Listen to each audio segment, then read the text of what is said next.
O açúcar em si não é um fator de risco para diabetes. Duvida? Assiste até o fim que eu vou te explicar. Eu vou falar sobre os dois tipos principais de diabetes, e o primeiro é o diabetes tipo 1, que é uma doença autoimune em que o sistema imunológico ataca as células do pâncreas que produzem a insulina, e isso não está relacionado com o consumo de açúcar. O diabetes tipo 2, por outro lado, é uma condição em que o corpo desenvolve uma resistência à insulina ou deixa de produzi-la adequadamente, ou os dois. E embora o consumo excessivo de açúcar possa levar ao ganho de peso e à obesidade, que são sim fatores de risco para o diabetes tipo 2, o açúcar em si não é a causa direta da doença. O desenvolvimento do diabetes tipo 2 está associado a uma combinação de fatores genéticos e fatores de estilo de vida, especialmente sedentarismo e fatores dietéticos, por exemplo, uma dieta rica em calorias e pobre em fibras e nutrientes. Mas o consumo de açúcar em si é apenas um dos componentes que podem contribuir para o risco, especialmente num padrão alimentar desequilibrado. Segundo a Sociedade Brasileira de Diabetes, os principais fatores de risco para o desenvolvimento do diabetes tipo 2 são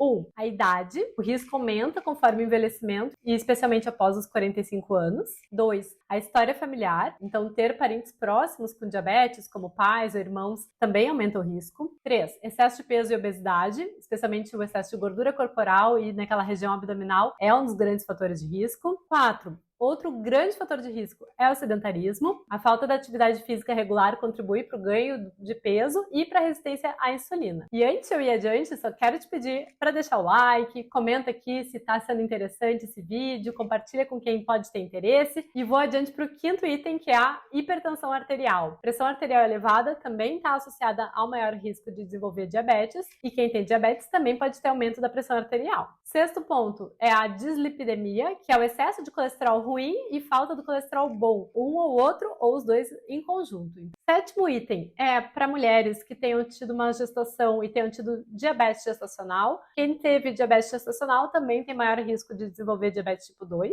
Oito item também para mulheres que tenham tido ou tenham a síndrome de ovários policísticos, porque a síndrome de ovários policísticos pode aumentar a resistência insulínica ou contribuir para a resistência insulínica e isso levar ao risco de desenvolver diabetes tipo 2.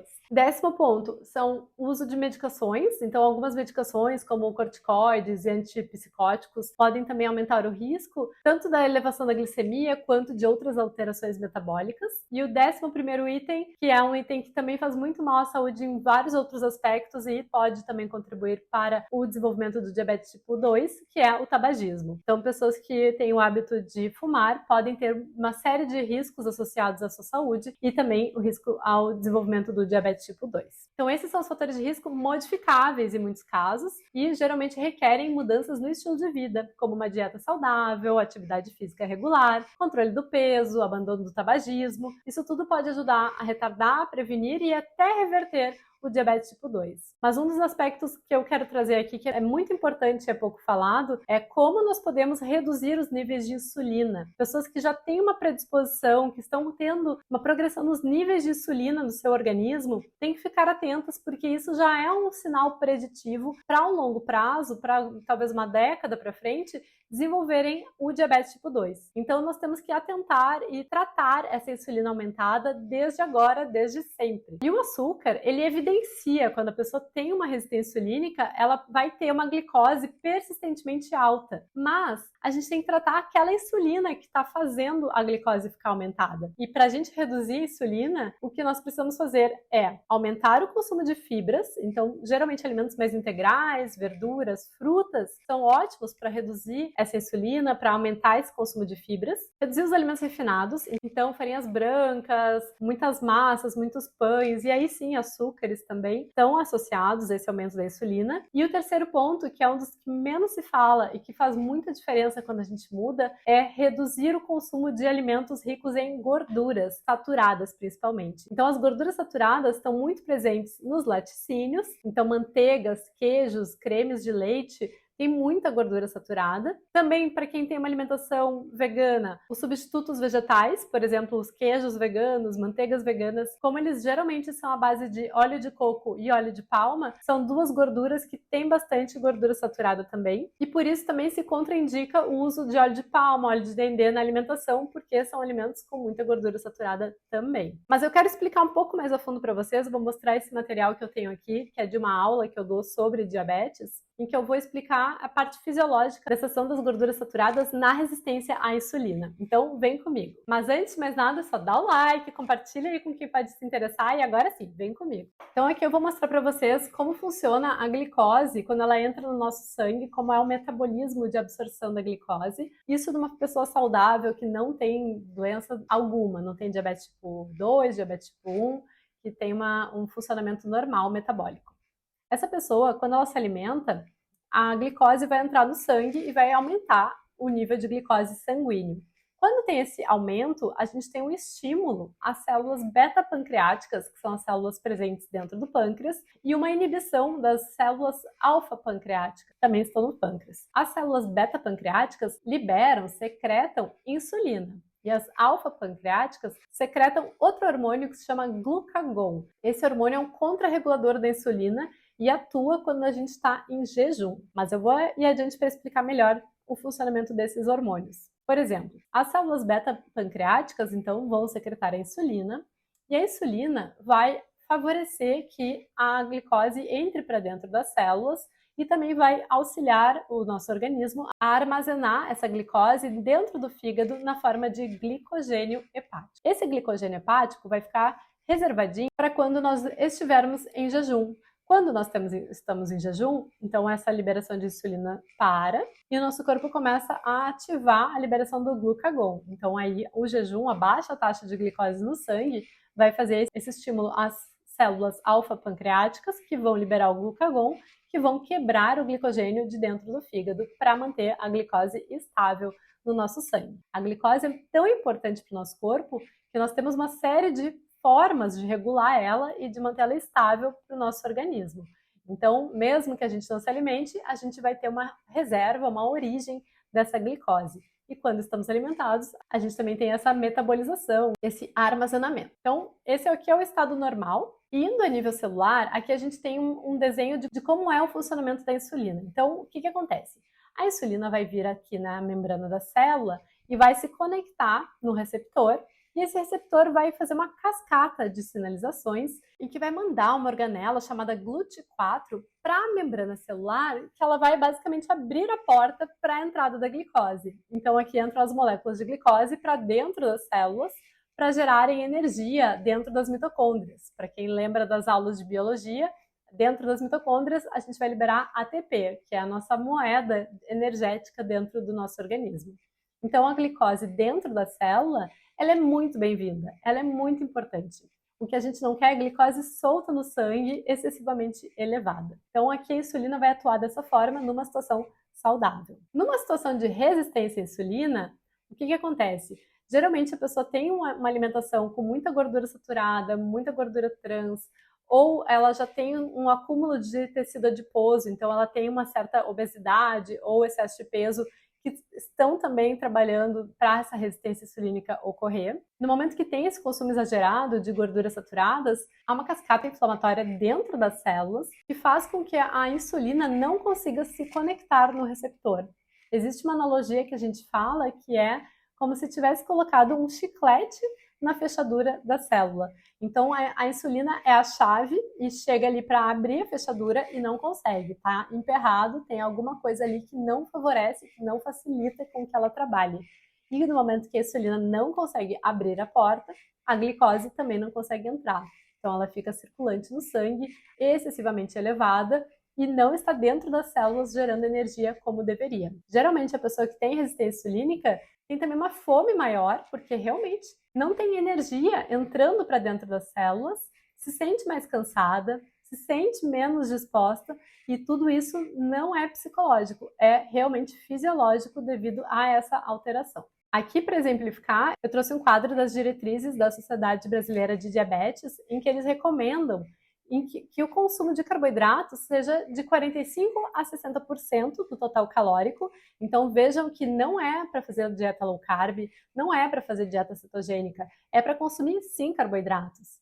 Mas tem uma indicação de consumir fibras de pelo menos 20 gramas ao dia. Eu particularmente recomendo que seja até bem mais do que isso. Gorduras, que não se ultrapasse 30% do total calórico, sendo que as gorduras saturadas não ultrapassem 7% do total calórico. Esse aqui é um ponto importante, eu vou mostrar para vocês como é fácil ultrapassar esse 7%. Outra coisa também é que não ultrapasse 200 miligramas de colesterol alimentar, dietético, ao dia. Também vou mostrar para vocês como é fácil extrapolar esse total de 200 miligramas.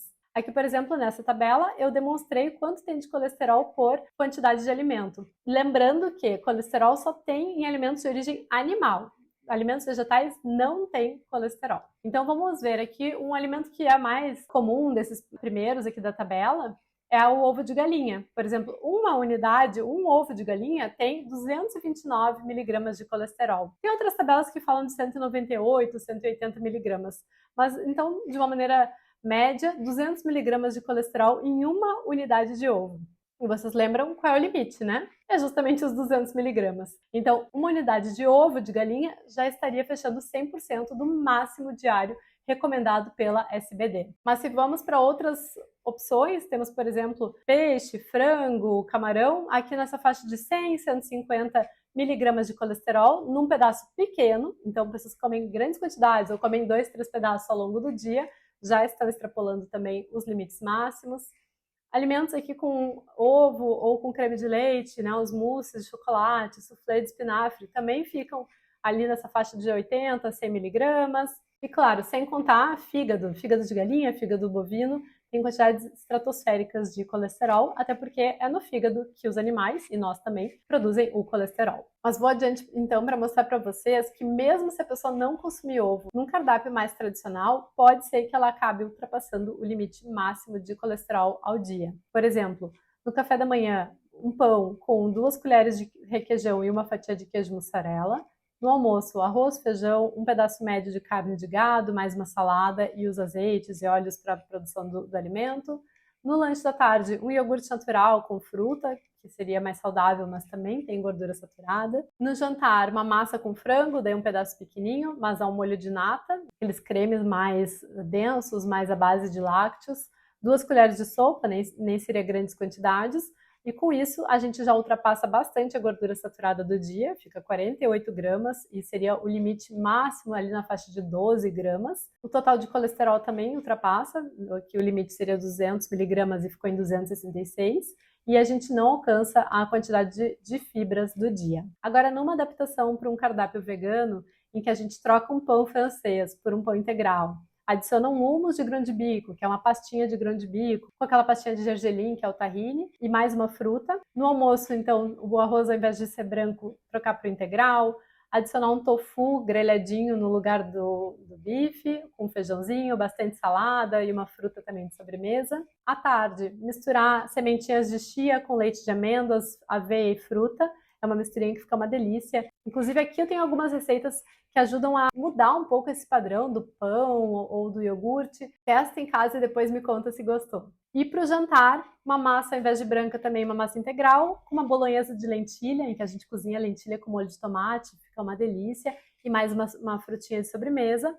E dessa forma, a gente fica dentro de um perfil saudável em relação a gorduras saturadas, é 0 colesterol e o dobro, mais que o dobro de fibras nessa alimentação. E esse padrão alimentar, trocando essa alimentação para uma alimentação mais vegana, ela é comprovadamente uma das únicas que pode reverter o diabetes tipo 2 se não tiver havido a falência pancreática. Então, se o pâncreas ainda tem a capacidade de secretar insulina, pode ter alguma possibilidade de reverter o diabetes tipo 2 a partir dessas mudanças drásticas na alimentação e no estilo de vida, na prática do exercício. Então, hoje em dia, o diabetes tipo 2 já é considerado reversível, porém requer mudanças de estilo de vida. Eu fiz um artigo científico em que eu avaliei uma série de outros artigos e cheguei à conclusão de 4 pontos principais. Que a alimentação vegetariana, ela tem mais carboidratos integrais, então essas pessoas dos artigos que tiveram uma alimentação mais baseada em alimentos integrais, que seguiram dietas veganas integrais,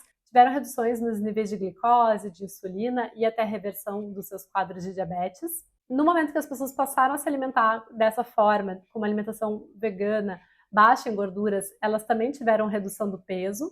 Então, geralmente é um tipo de alimentação que favorece a manutenção do peso, a redução do peso a longo prazo. Essas pessoas também têm mais sensibilidade à insulina. Então, o oposto da resistência à insulina é a sensibilidade à insulina.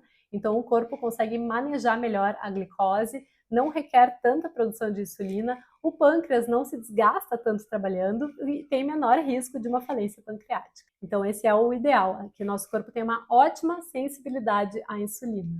E por fim, essa alimentação também auxiliou na prevenção no desenvolvimento de uma série de doenças crônicas, especialmente o diabetes que estamos falando aqui, mas também outras doenças crônicas, como doenças cardiovasculares e até alguns tipos de câncer. Então, se você quer prevenir o diabetes, sim, pode evitar o açúcar, mas não é só o açúcar que você tem que cuidar. Pense no estilo de vida como um todo, numa alimentação rica em fibras, na prática do exercício, no controle de peso e em manter níveis otimizados da sua insulina. Se eu puder recomendar o nível sanguíneo ideal, eu diria que abaixo de 5 microI por ml é o ideal. E agora me conta, como é que andam teus exames? Quando foi a última vez que tu fez essa dosagem de insulina? Se teu médico ou nutricionista está atento a essa informação e se você está fazendo o que tem que ser feito para a prevenção de doenças a longo prazo. Aqui eu vou deixar outro vídeo que pode ser do teu interesse e até a próxima. Um beijo!